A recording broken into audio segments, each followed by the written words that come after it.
semuanya, mungkin bisa kita mulai.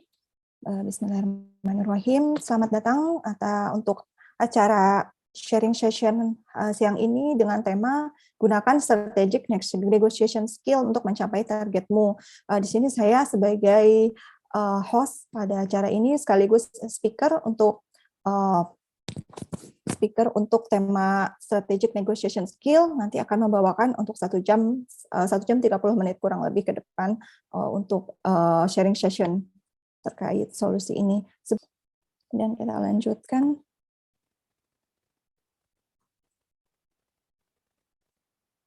Oke, terkait dengan informasi topik yang akan saya bawakan ke depan.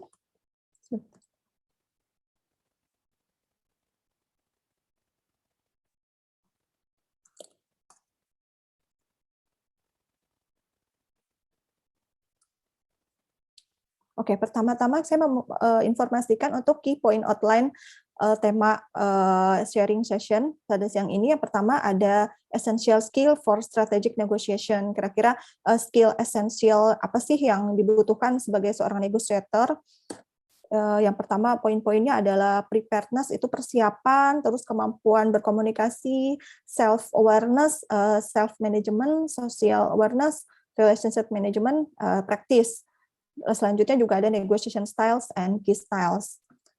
Terus yang poin kedua adalah win-win negotiation. Ini kita akan belajar bersama-sama terkait dengan negotiating tactics and counter tactics. Kemudian kita juga akan discuss tentang position, interest, currencies, and options. Kemudian yang poin ketiga, special situation negotiation, nanti akan kita discuss bersama. Kemudian yang terakhir ada practical negotiating.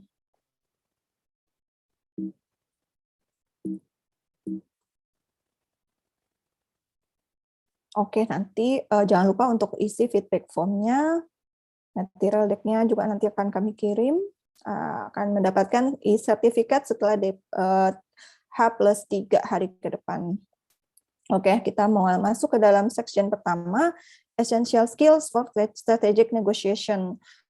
Yang dibutuhkan untuk seorang negotiator itu ada skill set yang sangat basic, yaitu essential skills, yaitu adalah persiapan yang tadi saya bicarakan, komunikasi, terus ada 4 elemen dari emotional intelligence juga, itu terkait dengan introspeksi terhadap diri kita sendiri gitu ya, terus sama practice. Kemudian ada negotiation styles juga terkait dengan behavior style sama improve your asserting and questioning skills. Asserting tuh lebih ke perilaku yang tegas gitu saat kita bernegosiasi.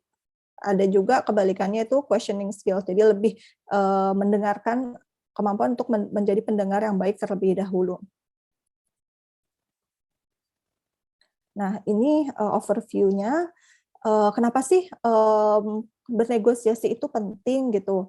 Karena pernah dengar kan kayak misalkan sebetulnya banyak ya terjadi konflik di sekitar kita sehari-hari gitu, kayak kalimat I want that, no, it's mine gitu. Aku yang saya inginkan adalah ini gitu. Terus ini adalah milik saya gitu, but it's not my turn kayak gitu-gitu. Itu adalah mungkin kata-kata yang sering seorang lontarkan kepada orang lain gitu. Itu mungkin salah satu bentuk konflik ya yang terjadi di sehari-hari. Terus bisa juga konflik itu terjadi di dalam suatu organisasi atau instansi. Terus kayak non-productive reaction to konflik, kayak misalnya ada orang yang menghindar dari konflik, itu dia cenderung eskalasi ke orang lain kayak gitu. Nah itu juga sebetulnya penghindaran itu kurang baik ya gitu. Jadi lebih enaknya supaya langsung dihadapi, dan itu bagaimana caranya, dan itu akan kita pelajari bersama. Dan terus yang keempat juga mungkin bisa juga konflik itu terjadi ke keseringan sih mungkin sebagai seller ya, seller tuh sering kali memfasilitasi seluruh keinginan buyer gitu ya. Jadi mungkin sampai di satu titik yang mempertanyakan sampai kapan sih kita harus melakukan diskon terus-terusan atau menyesuaikan dengan budgetnya si klien gitu kan. Nah, itu salah satu mungkin konflik yang terjadi kepada customer juga gitu. So mungkin kita akan find out the solution-nya seperti apa, sama mungkin dari terjadinya hasil negosiasi ini kita akan mencari maksimum advantages to both parties gitu. Artinya kedua belah pihak itu tujuan dari negosiasi ini kan supaya kedua belah pihak ini mendapatkan porsi keuntungan yang sama-sama besarnya seperti itu. Untuk menghindari terjadinya konflik. Dan juga kalau misalkan negosiasi ini berhasil, itu kan akan menguntungkan kedua belah pihak untuk long term relationship ya, untuk punya klien yang bisa lama gitu, yang PO-nya repeat terus kayak gitu kan. Nah, itu perlu kita siasati di saat berkomunikasi negosiasi ini. Nah, mungkin di sini bisa dilihat negotiation itu sama dengan proses of exchange gitu. Jadi proses dari awal mula kita engage ke customer atau ke suatu relationship kayak gitu sampai terjadinya pertukaran proses, baik itu mungkin pertukaran value, pertukaran goods, barang-barang seperti itu yang dibutuhkan. Nah, kalau kita lihat dari gambar di sini ya, di sini kelihatan nih ada 4 kotak ya di sini, dan ini samping kanannya itu adalah power dalam bentuk segitiga mengerucut ke paling bawah, yang artinya di bawah ini represent a hierarchy of exchange process based on level of power gitu. Jadi yang sebelah kiri ini adalah salah satu contoh strategi yang berkaitan dengan level of power. Jadi semakin ke bawah ini powernya semakin kecil gitu, semakin mengerucut, yang artinya negotiating ini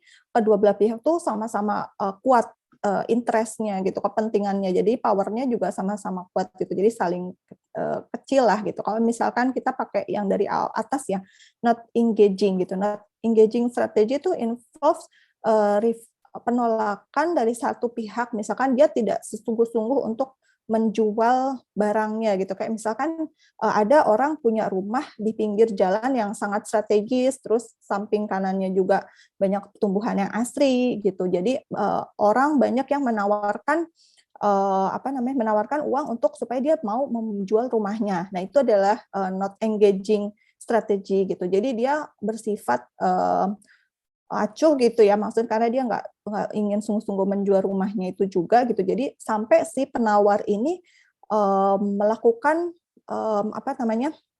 melakukan berulang kali negosiasi untuk menaikkan angka yang dia tawarkan gitu. Jadi mungkin awalnya dia menawarkan rumah itu seharga 500, kemudian si yang punyanya belum mau, dia pikir saya belum tertarik dengan saya nggak berniat untuk menjual rumah itu, kemudian sampai akhirnya dia ketiga kali dia tawarkan di angka misalkan 2M gitu ya, dan akhirnya mungkin si yang pemilik rumah berpikir juga kalau angka segitu sih saya setuju gitu kan. Nah, itu strategi not engaging strategi, yang artinya salah satu pihak kayak si pemilik atau si pemilik barangnya gitu ya, atau seller, dia menahan untuk tidak agresif di awal gitu ya. Jadi betul-betul sampai akhirnya angka itu keluar sendiri dari si penawar. Kemudian ada strategi, nah ini powernya dia kan sangat besar ya untuk menentukan harga seperti itu. Nah, terus untuk yang kedua ada fixed price. Fixed price ini pun udah harga pasti ya, take it or leave it gitu. Dan ini mungkin yang kita sering temui di swalayan, retailers gitu. Itu kan udah sama sekali tidak bisa ditawar-menawar lagi gitu kan untuk kebutuhan sehari-hari seperti itu. Dan ini juga powernya masih lumayan besar. Kemudian ada bargaining nih, bargaining atau haggling istilahnya, itu ya terkait dengan dua pihak yang saling berargumen untuk saling tawar-menawar seperti itu terkait harga juga gitu. Dia bisa juga menggunakan split the difference from offering price gitu. Jadi salah satu pihak yang sudah menyebutkan angka terus ditawar, misalkan ini saya jual motor nih 12 juta misalkan gitu. Mau nggak nih gitu. Terus pasti si penawarnya akan nawar gitu di angka di bawah itu. Misalkan kalau enggak 9 juta aja gitu. Nah, pasti ending-nya ya kelihatan angkanya pasti akan di bawah angka awal yang 15 juta itu gitu. Jadi sekitar 10 juta di tengah-tengah seperti itu. Nah, itu artinya split the difference. Jadi angka si sellernya turun sedikit, bayarnya sellernya naik angkanya sedikit, si bayarnya turun sedikit. Jadi ketemu di tengah-tengah seperti itu. Nah, kemudian yang terakhir negotiating. Nah, negotiating ini kedua belah pihak tuh sama-sama kuat pendiriannya, kepentingannya pun sama gitu. Jadi perlu adanya suatu proses inisiasi untuk melakukan strategi untuk kedua belah pihak gitu. Jadi yang tujuannya sih sebetulnya untuk kepentingan bersama-sama ya, kedua pihak itu mendapatkan hal yang mereka inginkan bersama. Kayak misalnya selain harga juga mungkin salah satu customer ingin selain harga mungkin bisa ada fasilitas lain gitu, misalkan harganya bisa dicicil gitu, punya warranty-nya, mungkin saat negosiasi harga itu tidak bisa diturunkan seperti itu, tapi kita menawarkan dengan penambahan jadi kita menyesuaikan budget dengan si pembeli, cuman kita tambahin fasilitas lainnya dengan warranty atau free toner kayak di sini contohnya kayak gitu. Maintenance kontraknya juga ada ditambahkan seperti itu. Jadi kita tetap stick kepada harga di awal. Jadi kita punyanya untuk harga printer misalkan 4 juta gitu ya. Nah, kan kita nggak bisa turun nih angkanya gitu. Jadi si bayarnya tuh merasa berat segitu angkanya masih mahal gitu. Cuman kita harus tambahkan poin lain di luar price gitu. Jadi value lain gitu, kayak membuat dia berpikir oh iya ternyata hemat juga ya, dikasih jaminan, ada free toner juga, dikasih maintenance kontrak juga kayak seperti itu. Nah, terus ini adalah essential skills yang tadi pertama saya bilang preparedness itu ada persiapan sebelum kita menghadapi lawan bicara kita saat bernegosiasi. Itu yang pertama paling penting adalah persiapan sih. Jadi kita harus tentukan prioritas kita apa, wants dan needs-nya yang kita butuhkan itu apa, terus define objektif getter dengan appropriate data yang sudah kita dapatkan untuk memenangkan negosiasi. Seperti itu. Jadi kita cari tahu dulu nih kira-kira lawan kita punya budget berapa atau kira-kira dia itu concern-nya apa sih gitu. Jadi kita cari tahu in detail seperti itu. Jadi kita udah punya pegang data-data. Dan kemudian yang kedua adalah communication skills juga. Itu salah satu crucial component gitu. Jadi untuk menjadi masterful negotiator. Jadi kayak harus clear omongan suaranya, tone-nya gitu. Masa clear kalimatnya juga gitu, jadi membuat lawan bicara percaya gitu ya, seperti itu. Dan itu bisa dilatih sih communication skill. Terus self awareness kemudian selanjutnya, dan ini lebih kayak memahami emosi lawan bicara kita gitu. Terus kira-kira kita kan bisa ngelihat ya dengan self awareness yang kita miliki, maksudnya kayak orang lain itu kira-kira setuju atau enggak gitu, atau kita mau tawarkan apa ya yang kira-kira dia suka gitu supaya proyek ini deal seperti itu. Dan kita ini harus kita siasati dengan kita gali terus sih, kita lakukan pendalaman ya, maksudnya lebih kayak engagement-nya lebih dekat lagi dengan si calon prospek kita itu gitu. Jadi sampai ketemu concern-nya itu di mana gitu. Terus yang keempat self management, itu lebih kepada mengimpresi audiens, mengimpresi lawan bicara kita gitu. Terus kita juga harus memanage emosi diri kita sendiri juga gitu. Jadi kita harus bisa menempatkan diri kita, ego kita gitu, bahwa orang lain juga punya kepentingan gitu yang sama besarnya dengan diri kita juga gitu, dan itu kita harus cari jalan tengahnya, win-win solutionnya seperti apa gitu. Dan ini namanya self management. Kemudian social awareness gitu, jadi terkait dengan verbal, non verbal clue seperti voice, eye contact, body language gitu. Mungkin saat kita memberikan harga, kita kan kalau dari body language-nya dia nih, dari yang kita lihat kan akan kelihatan nih kira-kira harganya kemurahan nggak sih gitu, atau jangan-jangan malah kemahalan seperti itu. Dan itu bisa kita siasatin juga dulu gitu sebelum kita keluar menyebutkan angka gitu. Kita cari tahu nih kira-kira body language-nya dia, dari eye contact-nya dia, dari kesungguhan dia bernegosiasi gitu. Itu kira-kira dia menyetujui hal angkanya itu di berapa gitu. Nah, terus yang perlu kita pikirkan juga relationship gitu, jangan sampai saat kita melakukan negosiasi itu menyakiti salah satu pihak gitu. Artinya saat kita negosiasi kita betul-betul asertif ya, atau kayak strong banget sama pijakan kita gitu. Artinya kita sama sekali nggak bisa nggak bisa meluruskan kepentingan kedua belah pihak gitu, dan itu nggak baik juga kan untuk kedepannya gitu. Jadi kita bisa loss potensi prospek gitu. Nah itu tetap nggak boleh ya. Jadi tetap harus dicari cara bernegosiasi yang baik dan benar gitu supaya bisa menciptakan long term relationship. Dan itu kita juga bisa ngobrol banyak juga tentang interest-nya dia atau interest perusahaannya, vision mission-nya ke depan seperti apa, goals-nya, itu bisa kita cari tahu dengan ngobrol juga seperti itu. Jadi kalau menurut saya ya di samping kita juga punya kepentingan untuk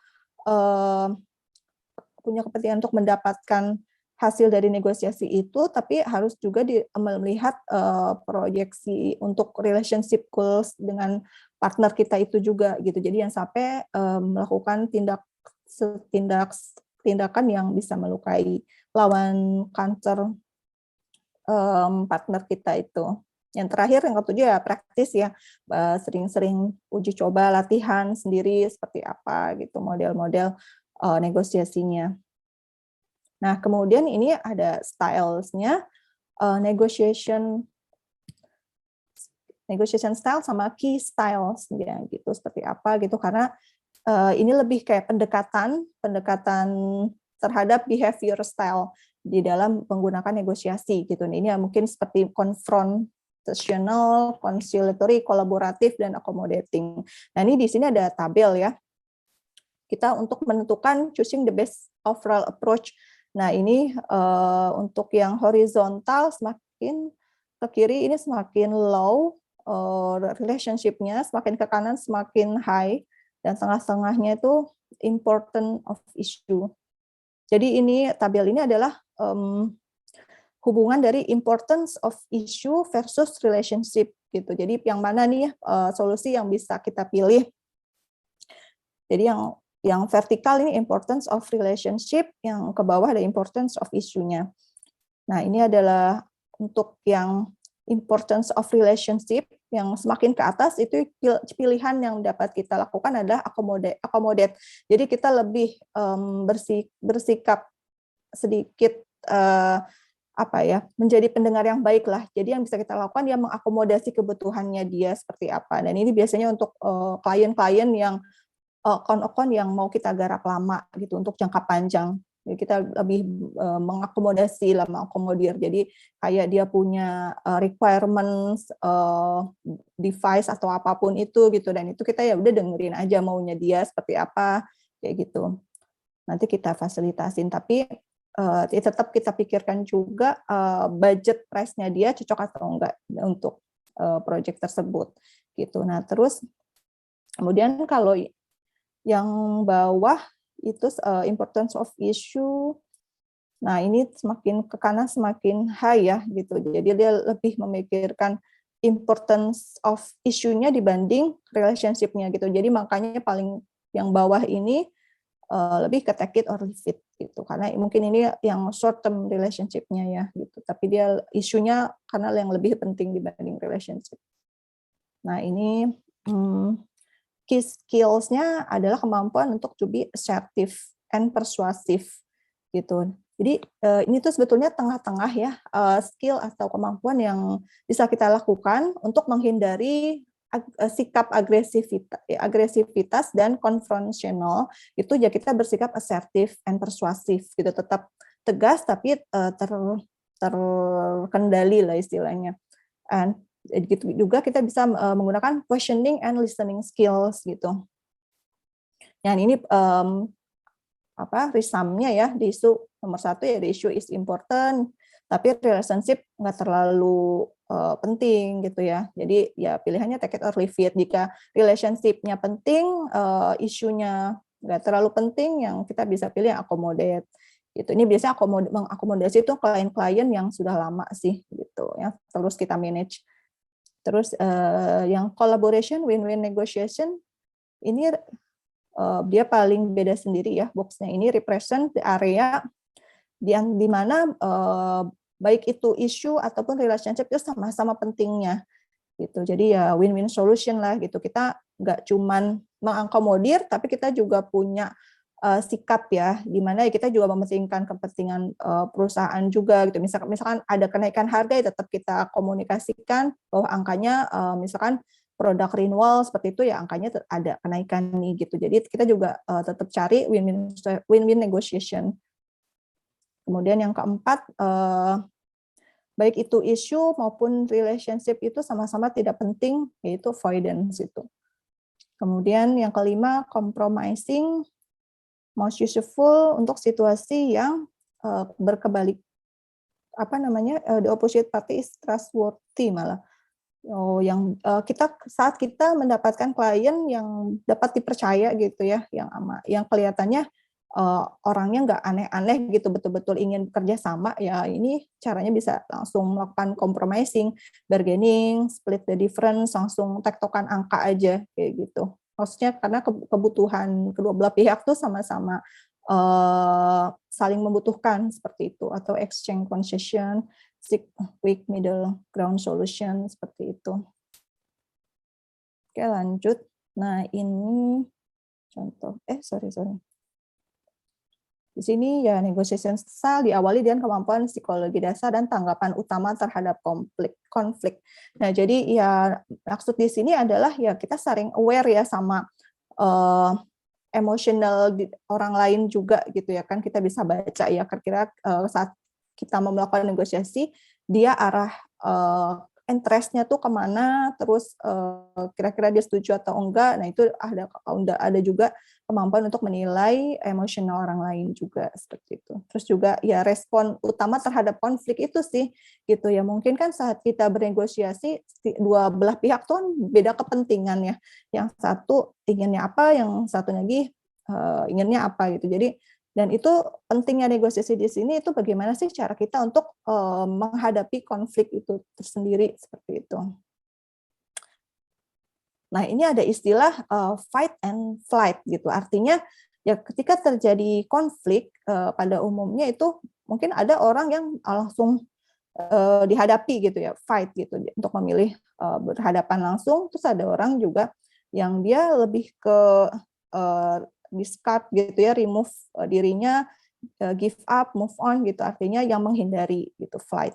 Nah, ini ada contoh panah di sini, ada maksudnya ada fight flight dialogue gitu contoh-contohnya. Ini ada deadlock, lose win, win lose, lose lose gitu. Dan untuk coba kita bicara dari yang deadlock dulu. Jadi misalkan dia sudah bilang that's my position, take it or leave it, terus dijawab, oh yeah, well that's just stupid, you are wrong gitu. Nah ini kedua ini sama sekali nggak ada solusi ya, karena kedua-duanya sama-sama keras ya, susah untuk dilakukan negosiasi. Kemudian lose win untuk counter pertama, I think this agreement is fair. Are you kidding? It's not even close to fair gitu. Terus dijawab lagi, well perhaps you are right, I'll give you what you want. Nah mungkin ini kepentingan yang dijawab oleh CEO ini tuh dia lebih ingin mendapatkan opportunity project gitu, jadi ya dijawab ya dia memenuhi aja kayak gitu. Nah ini untuk yang jadi di sini tuh semakin ke ujung ini semakin ke ujung ke kiri ini fight, semakin ke ujung ke kanan ini flight ya, kayak gitu. Oh, dan yang win-lose ini juga case-nya kalau ini that's my position, take it or leave it. Oke, I guess I'll just have to live with it. Nah, tapi kalau kita baca dari keseluruhan apa keseluruhan percakapan di dalam negosiasi ini baik atau enggak kira-kira ini, ibu-ibu, rekan-rekan semua? Kalau menurutku sih masih bisa ada cara lain ya yang bisa kita lakukan. Nah, ini mungkin kita lihat dulu ya karakteristik of fight and karakteristik of flight. Jadi untuk yang fight ini ya dia lebih forceful ya, berani menantang seperti itu, demanding, banyak maunya gitu, nggak mau mendengarkan nggak mau mendengarkan terus vendornya seperti itu, tapi dia tetap stick kepada kemauannya dia sendiri, terus bersikap agresif, confronting, seperti itu adalah yang fight. Kemudian yang flight ya lebih kalem, quiet, resistant, bersikap accommodating, terus lebih pasif dan lebih avoiding. Mungkin ini yang lebih menginginkan goals project itu sendiri sih. Nah, ini jadi gimana nih solusinya gitu kan? Antara flight dan flight ini gitu, karena yang satu benar-benar pasrah, yang satu benar-benar demanding gitu, karena ini kita belum menemukan titik temunya ya, kita cari alternatifnya seperti ini. What's the alternative? Jadi by using an assertive persuasive style gitu, jadi dibedakan ya antara bersikap asertif persuasif dengan confronting tadi, dengan yang assertif dengan yang demanding tadi gitu. Jadi ini lebih persuasif, artinya lebih bisa diajak bekerja sama seperti itu ya. Di-combine juga dengan open and responsive style, bukan yang flight tadi gitu. Yang flight itu kan lebih ke pasrah ya, dia menerima aja perlakuan dari si yang tadi yang agresif itu. Tapi dia lebih kalau di sini kita mengakomodasinya dengan bersikap open and responsive. Jadi jangan pasif tapi juga responsif gitu. Dan ini supaya kita menemukan win-win zonanya gitu. Nah, ini ada panah ya, yang tadi kan semakin ke kiri semakin agresif ya, fight gitu. Nah, kita jadi cari jalan tengahnya nih. Jalan tengahnya itu ya tadi asertif, jadi bersikap persuasif seperti itu. Terus yang bawah semakin ke kanan semakin flight, ya itu juga kurang bagus ya karena makin pasif. Nah, kita cari jalan tengahnya ya, kita avoiding, bersikap avoiding atau withdrawing. Nah, ini ada gambarnya ya. Jadi yang panah ini kan tengah-tengah ya standarnya. Solusi alternatifnya, nah ini gambarnya kurang lebih seperti ini jadinya win-win zone-nya. Ini contoh dari win-loss dialogue win-win zone, kayak misalnya Mr. Y dan Mr. O, ini tawaran saya, silakan pilih ambil atau tinggalkan, mungkin take it or leave it gitu. Oh ya itu jauh dari contohnya ya, ini sebelum deal dia bilang oh ya itu sih jauh dari nilai pasar, itu konyol lah, nggak mungkin angka segitu gitu. Nah, kita harus cari let's changing the situation to be more open and responsive kayak gitu. Ketika kita punya partner yang dia jawab seperti itu ya, yang langsung menantang gitu, artinya ya dia betul-betul melawan lah istilahnya ya. Kita cari cara yang lebih open dan responsif gitu dijawabnya. Jadi saat dia bilang itu tawaran saya, silahkan ambil atau tinggalkan, kan dia bilangnya gitu ya. Kita jawab aja gini,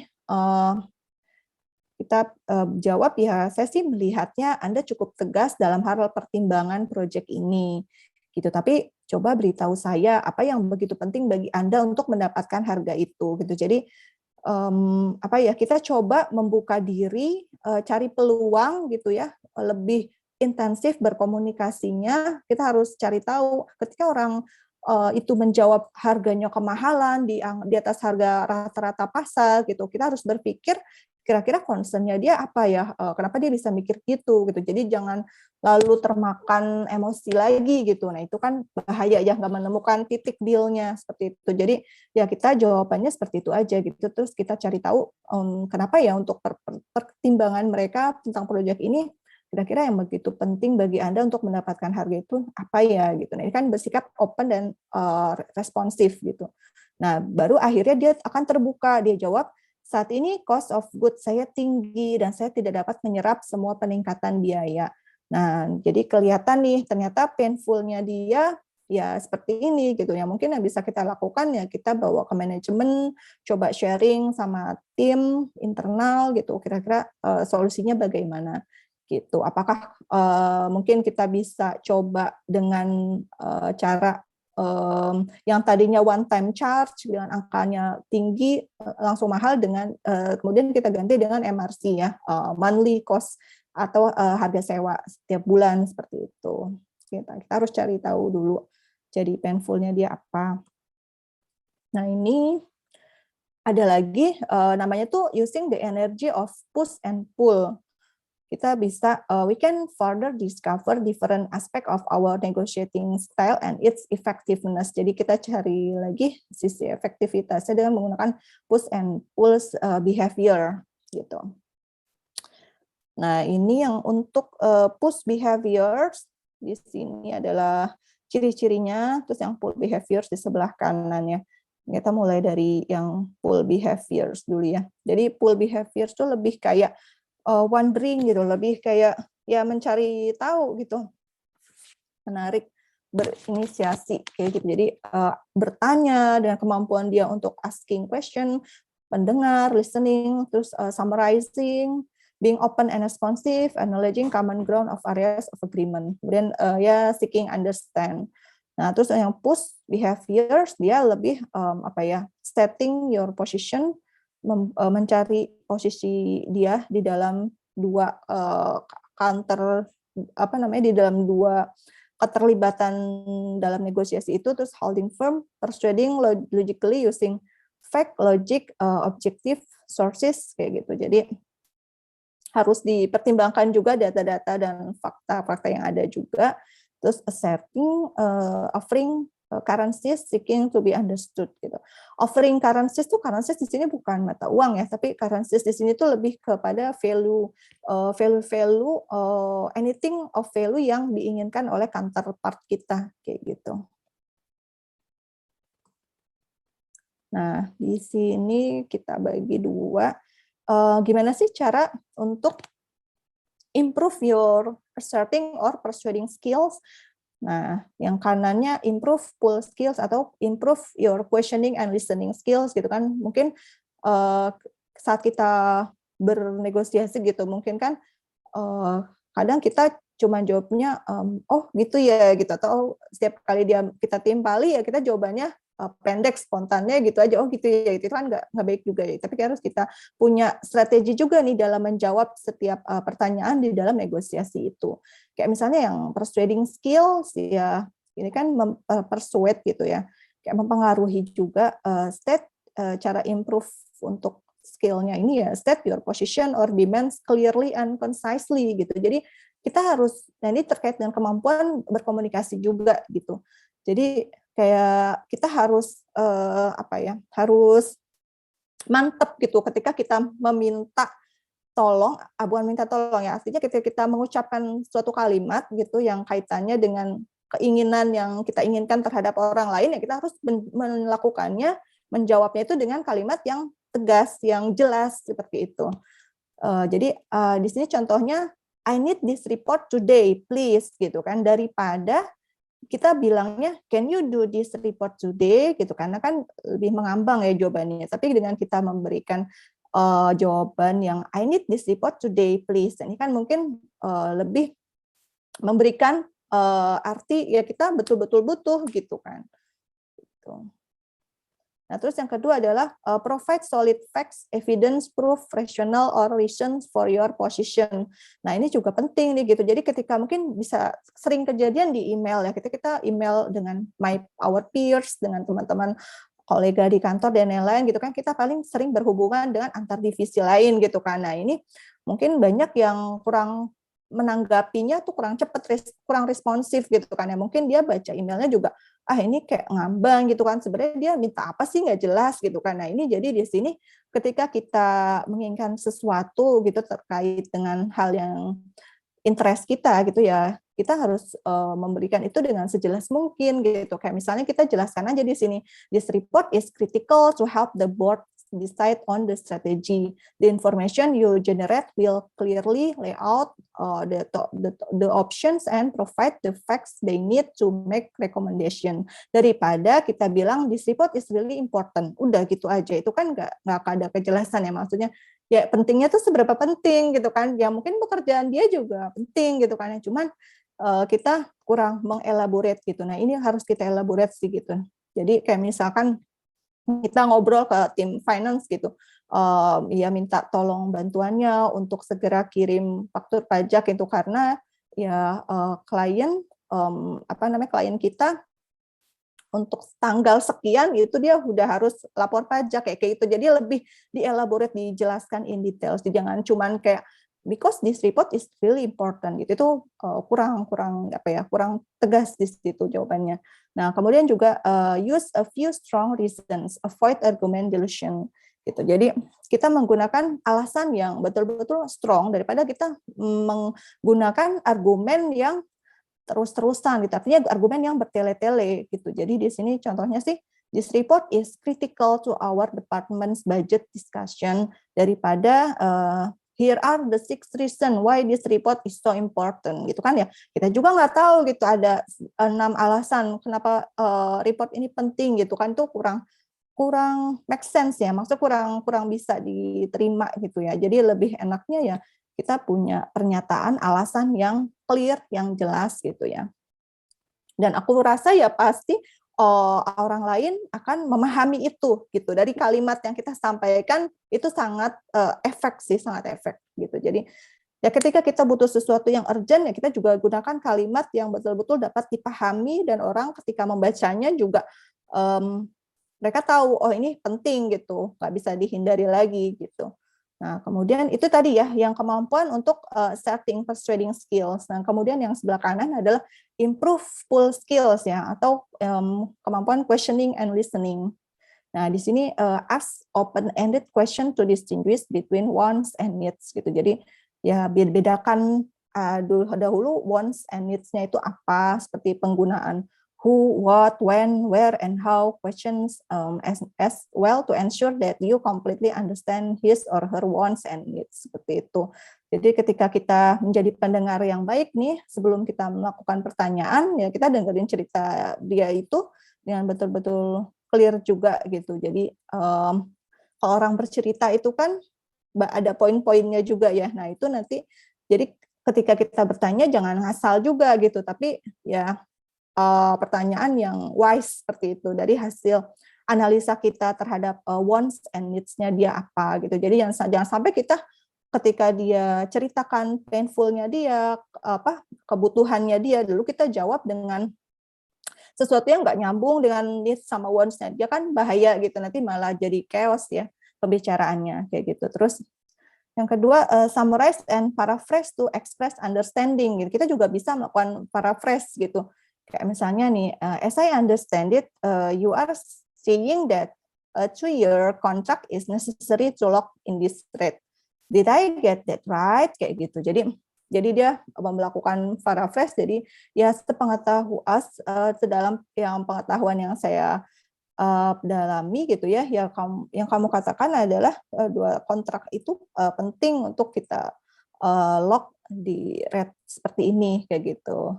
Ini benar kan kayak gitu kan. Jadi kita melakukan paraphrase seperti itu dan mungkin dia juga mendengarnya juga lebih teryakini juga gitu. Terus kita bisa gunakan juga ask what if and what else seperti itu. Nah, ini untuk tujuannya take the initiative to suggest some options kayak gitu. Jadi kita jangan sampai ketika kita bernegosiasi kita menerima pasrah gitu aja jawaban counterpart kita, tapi kita juga bisa terus kejar gitu, what if, what else, kayak gitu aja terus tanyain, cari tahu sampai kita dapat jawaban ya memang udah deadlock seperti itu. Tapi kalau memang project atau prospek kita ini masih bisa kita kejar, kita dekati, kita lakukan engagement seperti itu ya, terus saja cari-cari pertanyaannya what if, kalimat yang what else kayak gitu. Kayak di sini mungkin contohnya since we can provide ongoing training after the initial installation, what else could we do to make sure operator can run the machine safely kayak gitu. Ya, ini contoh panjangnya ya. Ya, intinya apalagi nih yang bisa kita lakukan gitu untuk meyakinkan your operator can run the machine safely gitu. Jadi misalkan klien kita ini sudah pernah beli barang, device, perangkat lah dari perusahaan kita gitu ya. Terus udah nih belinya one time charge gitu, artinya beli putus kayak gitu. Terus ya itu jangan kita tinggalin juga gitu, kita bisa coba tawarkan what else nya, jadi what else could we do to make sure your operator can run the machine safely, atau kita bisa tawarkan lakukan check up machine kayak gitu, atau bisa kita coba tawarkan maintenance seperti itu. Jadi terus saja cari-cari jawaban kalimat what if what else nya ke klien kita atau ke counterpart kita seperti itu. Nah, kita masuk ke section 2 ya. Semoga masih semangat ya dengerin sharing session kita. Yang kedua ini tentang win-win negotiation. Negotiation is a game ya, seperti kita tahu ya, memang betul sih. Jadi negotiation itu tentang siapa yang memenangkan keputusan paling menguntungkan sebetulnya gitu. Dan itu jadi sebetulnya yang dapat kita lakukan saat negosiasi itu kan kita bukan mendapatkan apa yang berhak kita dapatkan, tapi kita mendapatkan apa yang kita negosiasikan gitu. Jadi jangan sampai kalah strategi saat bernegosiasi, bisa-bisa kita malah buntung jatuhnya gitu kan. Jadi hati-hati gitu. Jadi kita harus pakai different tactics atau counter tactics kayak gitu. Nah, di sini ada istilahnya negotiating tactics and counter tactics kayak gitu. Yang pertama initial offer and counter offer seperti ini. Jadi kalau saat initial offers and counter offers itu di sini don't accept first offer immediately gitu. Jadi jangan langsung menerima gitu aja menerima begitu aja pernyataan dari counterpart kita gitu, karena the first offer itu is high or low gitu. Jadi kita nggak tahu angka sebetulnya itu yang bisa dia tawarkan berapa gitu kan. Jadi jangan langsung kita terima aja nih angka yang dia sebutin gitu. Jadi harus hati-hati juga gitu. Jadi misalkan imagine a salesman saying $10,000 is my absolute bottom line kayak gitu. Terus, would you believe him gitu? Ya probably not sih. You'd wonder why not. Dia bilang probably not. You'd wonder why not 9.999.95 gitu, or 9.99 kayak gitu kan. If he said I can go a cent below. Nah, pasti dia ujung-ujungnya dia yang menang nih, yang jadi nyebutin angkanya gitu. Jadi dia udah kasih bottom di angka sekian, di angka terakhir yang dia sebutin ini gitu. Ya mungkin kurang lebih seperti ini ya. Terus yang kedua tuh anchor points. The important thing is to understand, mengerti how anchor points work. Gitu. Jadi anchor points tuh and be vigilant against that effect. Kayak contohnya mungkin gini nih. Would you like to buy this beautiful necklace? Oh, ini kayak misalnya kita jalan-jalan nih ke suatu tempat wisata gitu ya. Kan banyak ya pedagang nawarin bilang kayak misalnya ini harga sebetulnya $30 nih gitu. Tapi aku bisa ngasih ke kamu tuh harga $15 gitu kan. What will you pay is depending on your counter offer. Nah, jadi kan ini emang tergantung dari angka yang kita sebutin gitu. Nanti kalau misalnya kita kan pasti jawab nawar ya, nggak mungkin kita mau aja di angka 15 ya, kecuali kalau orang itu memang sudah yakin bahwa angka yang dikasih itu angka murah ya, mungkin dia terima aja $15. Cuman kalau saya sih mungkin saya akan coba nawar lagi sih, kalau misalkan $8 gimana? Nah, itu keputusan jadi ada di pihak pertama. Dia pasti jawabnya yaudah $10 gitu. Nah, itu depending your counter offer. Terus yang ketiga, the flinch ya. The flinch ini when you express shock or surprise at the offer gitu. Jadi kayak pura-pura kaget aja gitu, kayak kita ngasih clue seperti itu. Atau lawan bicara kita melakukan the flinch gitu, atau kayak merasa kok mahal banget ya gitu. Nah, itu sebetulnya siasat gitu supaya counterpartnya itu menurunkan angkanya kayak gitu. Jadi ya lihat juga, belum tentu dia pura-pura kaget tapi budgetnya lebih tinggi malah kan. Jadi ya perlu dicari tahu lagi. Itu karena bagian dari strategi sih. Seperti itu. Terus ada lagi nih, banyak nih ya negotiating tactics. Yang keempat itu reluctance ya. Reluctance itu lebih kayak kita bersikap acuh ya, kayak misalnya seolah-olah tuh gak butuh-butuh amat gitu. Jadi pihak lawan melihat ya playing hard to get lah gitu. Jadi kalau playing hard to get kan jadi kayaknya klien tuh berusaha keras untuk mendapatkan kita gitu. Jadi ya kemungkinan angka yang bisa didapatkan setelah negosiasi itu ya bisa tinggi jadinya seperti itu. Terus the squeeze ya. Di sini squeeze itu maksudnya simply by responding with a comment suggestion. Ya, jadi kan suka ada ya klien kita yang rada saklek ya. Kayak misalnya kita kasih penawaran, terus dia cek, dia lihat, dia bilang nih, lo atau kamu sebetulnya bisa nih lebih baik kasih penawaran daripada yang ini gitu kan. Terus yaudah sana ke apa, suruh pulang, suruh balik lagi ke kantor gitu.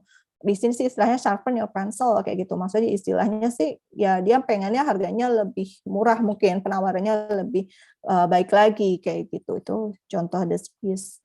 Terus ada juga good guy, bad guy, these rules ya ini play by a team ya, nggak satu orang. Jadi satu tim itu sebagai negotiators gitu. Jadi ada temennya.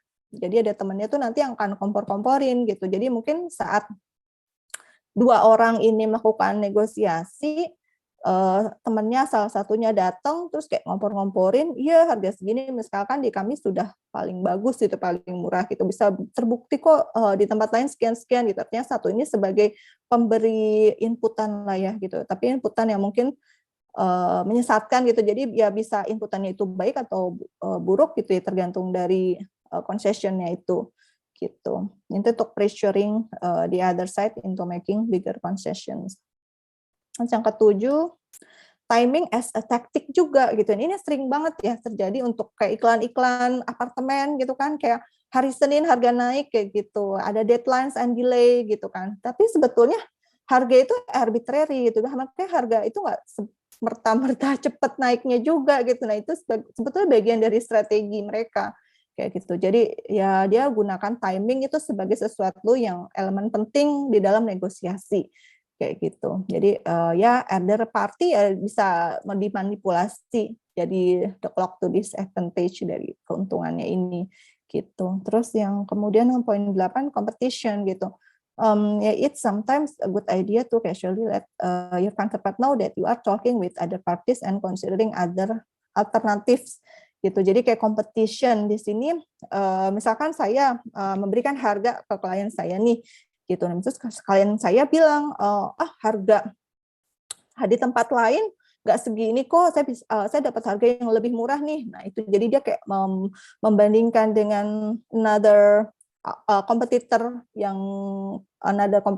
dari kita gitu ya, ya dia strategi dia seperti itu supaya dapat harga yang lebih murah. Padahal kita sendiri juga belum tahu ya, apa dia emang benar-benar nanya ke kompetitor kita seperti itu kan, kita nggak tahu ya, itu cuma strategi dia aja.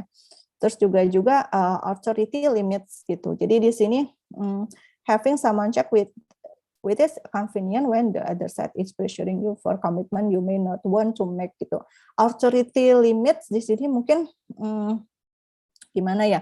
Lebih dia memanfaatkan posisinya dia gitu, authority-nya dia gitu. Mungkin kayak jadi ya dianya ini saya kan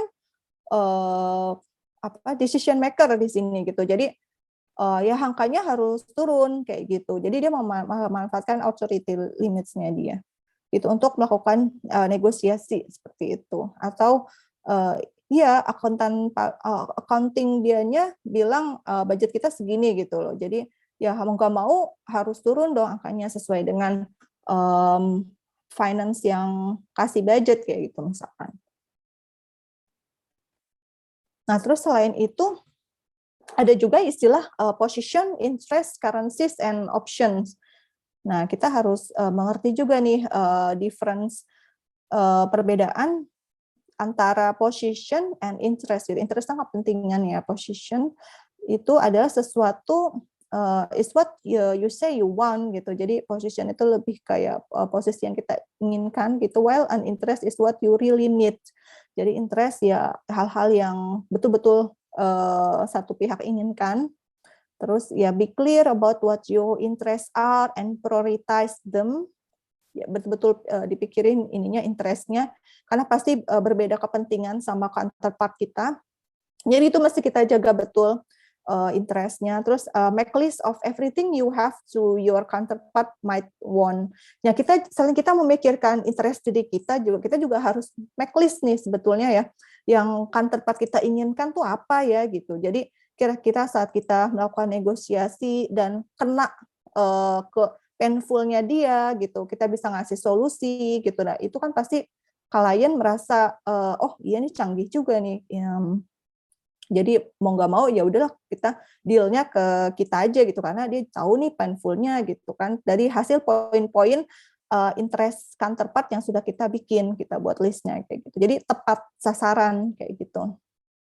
Jadi these items are called currencies. Gitu. Jadi ya currencies ini tadi saya bilang adalah all anything value yang diinginkan oleh counterpart kita kayak needs, perceptions, anything else of value lah gitu. Terus anticipate your counterpart's interest, do not accept his positions at face value kayak gitu. Jadi ya saat di pembicaraan awal di depan dia, gitu kita jangan terlalu cepat juga untuk menerima counterpart interest gitu. Apalagi kalau itu bertolak belakang sama interest kita. Terus do not look at only at price. Nah, ya betul ini ya mungkin di saat bernegosiasi kita juga jangan mikirin harga aja gitu. Maksudnya harga murah juga belum tentu memiliki service yang good gitu ya, bisa jadi juga kan mungkin materialnya kurang bagus gitu. Nah, ini bisa disiasati juga dengan benefit yang bisa didapatkan apa gitu. Jadi a currency itu ya can be almost anything of value kayak gitu ya tadi. Jadi misalkan angkanya nggak bisa turun, tapi kita bisa dapatkan maintenance, support, terus ada warranty-nya juga, ada tambahan device lainnya kayak gitu. Jadi ya kita minta aja gitu kalau misalnya angkanya nggak bisa turun nih gitu ya udah kita minta benefit yang lain kayak gitu. Terus ada juga istilahnya di sini options. Options are possible solution to your negotiations. Yes, betul juga. Currency determine your options. Terus yang terakhir ya untuk mendapatkan win-win solution itu identify multiple interest, currencies, and option to maximize the chance of a win-win. Kayak gitu kurang lebih. Nah, ini section ketiga. Kita udah masuk section 3 tentang special situation in negotiation. Di sini saya coba special situation-nya itu saat negotiating in buy and sell situations kayak gitu. Yang pertama negotiating in buy and sell situation, keep the fight on your own turf gitu. Jadi kita harus stick forward sama apa yang menjadi interest kita, ya our turf gitu ya, jangan tergoda atau terpancing. Dan sini negotiating on price, place the fight in the customer's win zone. Ya. Yang kedua, jadi ya tadi saya bilang negotiating on price ini bisa masuk ke dalam customer win zone karena ya pasti customer itu juga memiliki prioritas di harga ya gitu. Jadi ketika kita melakukan negosiasi di angka ya pasti dia masuk ke dalam zona kemenangannya customer. Terus yang kedua itu nilai tambah ya, artinya nilai nilai yang tidak dimiliki oleh kompetitor lain gitu. Jadi dimiliki oleh kita, ini perusahaan kita aja, dan itu harus yang betul-betul di-develop supaya klien kita saat bernegosiasi itu sudah tidak berpaling ke tempat lain gitu. Dan ini di sini successful value proposition itu menentukan include extensive currencies, terus and use the value proposition pyramid. Ya, mungkin di sini nih contohnya ya.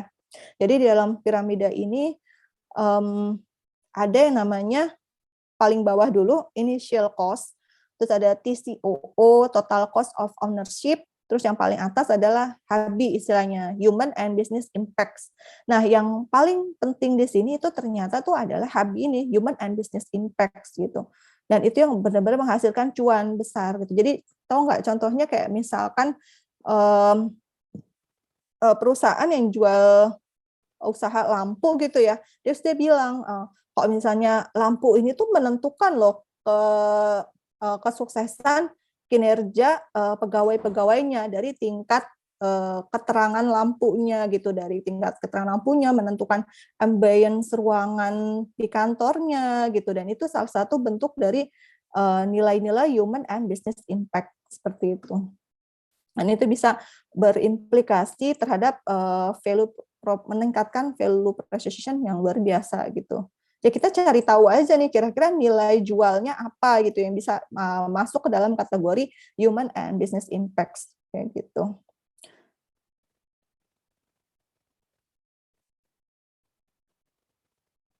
Jadi ya selain itu juga penting adalah such a broad and deep relationship untuk build partnership.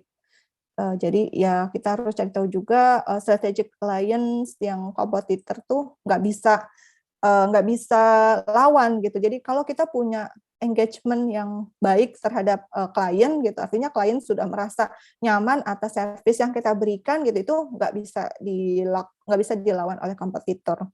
Gitu. Saya yakin sih begitu biasanya. Nah, terus kemudian ada practical negotiating planning guide. Oke, ini adalah planning the negotiation planning untuk melakukan negosiasi gitu ya.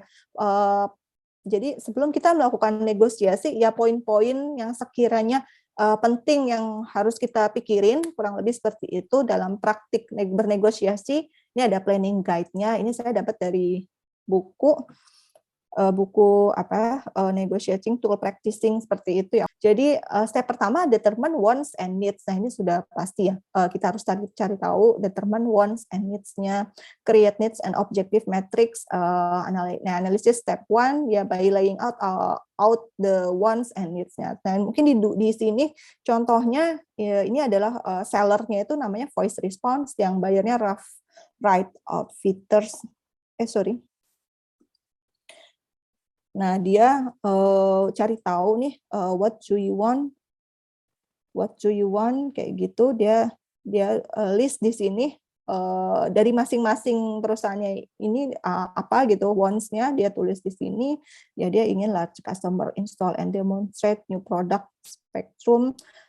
Dan ya si seller ingin dapetin large customer yang menginstall and demonstrate their new produknya itu spektrumnya. Terus kalau si buyernya wants-nya itu state of the art voice response system in 6 months kayak gitu. Ini kan kelihatan ya berbeda kepentingan gitu. Artinya keinginan masing-masing pihak dari baik itu seller, buyer nih berbeda nih. Nah nanti bisa disesuaikan di ending deal negotiation-nya seperti apa.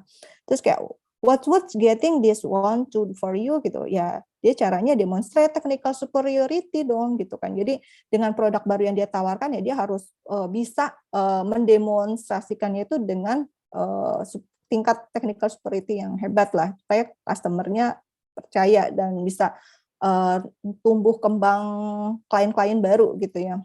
Ya provide a test site kayak gitu nih. Ini mungkin bisa dibaca juga ya. What was getting this one to do for you, ya dia pengen improve quality and quantity to customer orders kayak gitu. Terus is this my need? If you're not sure kayak gitu, increase revenue and market share. Nah itu kepentingan sellernya. Nah kalau si buyer ya dia pengennya tujuannya dia beli dapetin barang yang impress new market segment yang profesional. Kemudian setelah kita tentukan cari tahu wants, needs, itu ya kita bikin objektif matriksnya gitu. Nah, di sini si seller, jadi dibedakan nih kepentingan bisnis sama personalnya apa. Kalau di sini ya si seller, ya tadi demonstrate the technical superiority of Spectrum. Personalnya dia please your boss by landing this major deal for Spectrum. Nah, dia pengen produknya itu bisa goal. Kalau ini buyer sih dia pengennya ya punya bisa install user friendly voice response system to handle increased volume. Kayak gitu. Ya personalnya dia needs-nya ya maintain quality of customer ordering system, don't upset the recent customer base.